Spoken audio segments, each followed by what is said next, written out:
Salam sejahtera, terima kasih karena bersama dengan saya di Nazilin Unity Channel. Benarkah Tun Mahathir dan juga Anwar Ibrahim akhirnya berdamai, bersekutu dan bersahabat semula?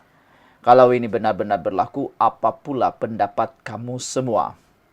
Apa yang akan terjadi dengan negara Malaysia sekiranya Datuk Seri Anwar Ibrahim dan Mahathir sekali lagi berdamai dan melupakan segala sengketa? Mungkinkah selepas pemergian Allahyarham Tun Daim Zainuddin, Mahathir akan berubah kerana rakan baik beliau sudah dipanggil Allah? Selain daripada itu, yang akan menjadi tanda tanya ialah mampu lagikah Perikatan Nasional meraih undi lebih jika Tun Mahathir kembali bersekutu, kembali bersama, kembali berdamai dengan Datuk Seri Anwar Ibrahim? Persoalan ini pastinya akan menggamit minat anda semua. Namun demikian, hari ini kita dikejutkan dengan keputusan daripada mahkamah yang mana mahkamah mencadangkan kes saman Dr. Mahathir dan Anwar secara mediasi. Peguam Dr. Mahathir Mohamad dan Anwar Ibrahim berkata, mereka akan mendapatkan arahan mengenai cadangan itu. Mahkamah Tinggi di sini mencadangkan kes saman dikemukakan Dr. Mahathir Mohamad terhadap Anwar Ibrahim diselesaikan menerusi mediasi. Peguam Rafiq Rashid Ali mewakili bekas Perdana Menteri itu berkata, Pesuruhjaya Kehakiman Zahara Hussein mencadangkan perkara itu ketika ia dibangkitkan untuk pengurusan kes hari ini. Pasukan peguam kedua-dua pihak memberitahu mahkamah mereka akan mendapatkan arahan anak guam mereka mengenai cadangan mediasi, katanya kepada FMT.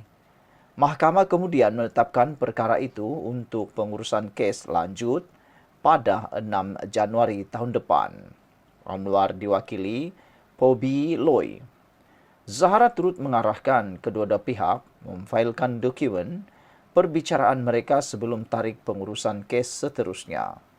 Mahathir menyaman Anwar atas kenyataan yang dibuat pada Kongres PKR pada 18 Mac 2023 yang didakwa merujuk kepadanya seorang yang bersifat perkauman dan mendakwa bahawa dia telah memperkayakan keluarganya semasa memegang jawatan. Dalam tuntutan mahkamahnya, beliau mendakwa bahawa kenyataan itu dibuat oleh Anwar atas kapasitinya sebagai Perdana Menteri dan oleh itu mempunyai kesan yang jauh lebih dahsyat ke atasnya daripada kenyataan serupa yang dibuat oleh rakyat biasa. Beliau juga berkata dakwaan itu telah menjejaskan statusnya sebagai negarawan dan bekas Perdana Menteri. Mahathir mahu Anwar menarik balik sebuah kenyataan didakwa berunsur fitnah yang dibuat mengenainya dan disiarkan di media arus perdana dan media sosial. Beliau berkata kenyataan Anwar yang didakwa berunsur fitnah bertujuan menjejaskan imejnya di mata masyarakat kerana ia dilihat dan didengari dalam spektrum yang luas. Beliau juga mahu Anwar memohon maaf tanpa syarat dan berjanji untuk tidak mengulangi kenyataan yang sama dan serupa. Saudara-saudara sekalian, tindakan mediasi bermaksud apa? Itu yang kita mahu tahu. Apakah maksud mediasi dalam kes ini? Mediasi itu bermaksud apa itu mediasi? Mediasi merupakan proses penyelesaian sengketa melalui perundingan atau muafakat ataupun muafakat para pihak dengan dibantu oleh mediator yang tidak memiliki kewenangan memutus atau memaksakan sesuatu penyelesaian. Ciri utama proses mediasi adalah perundingan yang esensinya sama dengan proses musyawarah atau konsensus. Sesuai dengan hakikat perundingan dan musyawarah atau konsensus, maka tidak boleh ada paksaan untuk menerima atau menolak sesuatu gagasan atau penyelesaian selama proses mediasi berlangsung. Segala sesuatu harus memperoleh persetujuan daripada para pihak menurut maksud mediasi ini. Jadi, adakah Anwar Ibrahim dan Mahathir berdamai dan tidak akan meneruskan saman fitnah itu? Sekian dulu untuk kali ini. Jangan lupa tinggalkan komen Anda. Salam sejahtera. Terima kasih karena bersama dengan saya di Nazilin Unity Channel. Saudara, menjadi pertanyaan sekarang, berapa lama lagi Muhyiddin akan mengemudi Perikatan Nasional? Berapa lama lagi Muhyiddin akan mampu bertahan sebagai pengerusi Perikatan Nasional? Ataukah tidak lama lagi Muhyiddin Yassin akan dipecat lalu digantikan oleh pemimpin besar daripada parti PAS? Persoalan ini timbul kerana banyak ura-ura daripada netizen dan pengulas politik menyatakan ketidakmampuan Muhyiddin mengemudi Parti Bersatu, ketidakmampuan Muhyiddin menangani isu dalam Perikatan Nasional dan kes-kesnya di mahkamah memungkinkan beliau mungkin akan diturunkan pangkat. Selain daripada itu, semua orang pun tahu dalam Perikatan Nasional paling banyak kerusi ialah Parti PAS. Selain itu, kekuatan akar umbi semasa pilihan raya juga ditentukan oleh atau dimiliki oleh PAS. Kita semua tidak dapat menafikan kekuatan PAS jauh lebih berganda-ganda kuat berbanding Bersatu. Jangankan kekuatan kerusi, kekuatan akar umbi, jentera pilihan raya pun PAS meninggalkan jauh Parti Bersatu. Jadi ada juga rasionalnya apabila ada pengulas politik, netizen menyatakan era Muhyiddin Yassin sebagai pengerusi Perikatan Nasional perlu ditamatkan dan sudah tamat kata mereka kerana sekarang ini giliran PAS perlu mengambil alih Perikatan Nasional.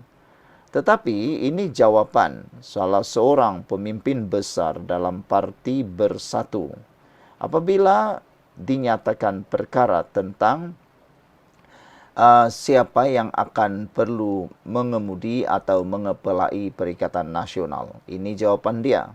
Dia kata isu itu hanya provokasi untuk memecahkan gabungan Perikatan Nasional. Pandangan bahawa PAS lebih layak mengemudi Perikatan Nasional PN berbanding Bersatu bagi pilihan raya umum ke-16 dilihat sebagai provokasi dan cubaan melaga-lagakan parti dalam gabungan itu. Pengerusi Bersatu Kelantan, Datuk Kamarudin Mat Noor berkata, dakwaan sebegitu dianggap sudah basi dan sengaja ditimbulkan untuk mewujudkan rasa curiga. Pandangan itu hanya untuk provokasi dan mewujudkan rasa curiga parti yang bergabung dalam PN, katanya. Itu cerita lama, kita orang veteran politik sudah tahu. Sekilas ikan di air, katanya lagi. Beliau mengulas pandangan beberapa penganalisis politik yang melihat PAS lebih layak dan sesuai mengemudi Perikatan Nasional berbanding Bersatu bagi menghadapi PRU 16.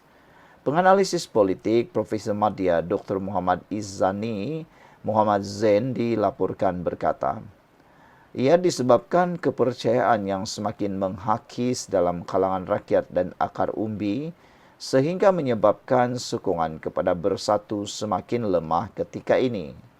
Penganalisis politik Universiti Teknologi Malaysia UTM Profesor Madya Dr. Mazlan Ali pula berkata, kesan daripada kestabilan negara yang semakin mengukuh menyebabkan Bersatu semakin ditolak rakyat dan ahlinya. Saudara, apa pula pendapat anda tentang isu tersebut? Adakah benar Parti Bersatu sudah hilang kepercayaan atau kepercayaannya semakin terhakis dalam kalangan rakyat dan akar umbi Sehingga buktinya banyak apabila ada beberapa kawasan bersatu telah bubar dan ahli jawatan kuasanya, pemimpin tertinggi bersatu, bertindak keluar parti dan pula membubarkan parti cawangan tersebut. Ini memperlihatkan parti bersatu, sokongan terhadap parti bersatu semakin lemah ketika ini.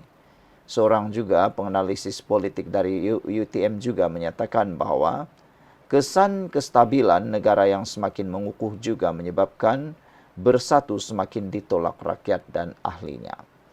Jadi, apakah era Muhyiddin Yassin selaku pengerusi PN daripada bersatu sudah tamat? Tinggalkan komen Anda.